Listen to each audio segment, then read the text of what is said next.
नमस्कार. सर्वप्रथम नरेंद्र मोदी यांचे जे आहे या ठिकाणी खूप खूप अभिनंदन आपल्याला करायला पाहिजे.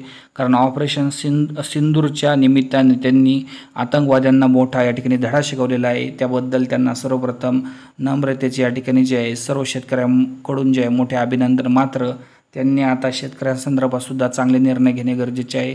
सध्या जर बघितलं तर जे आहे PM आणि नमो किसान सन्मान निधीचे पैसे मिळत असतात, तर यामध्ये मोठी वाढ करणे गरजेचे आहे. कारण 2,000-3,000 रुपयांनी काय होत नसते.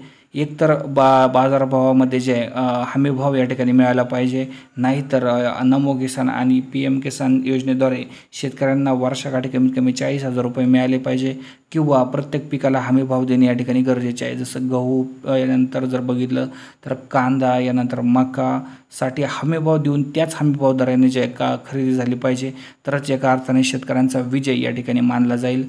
तर नरेंद्र मोदींनी शेतकऱ्यांसाठी प्रत्येक पिकाला 100% हमीभाव दिलाच पाहिजे.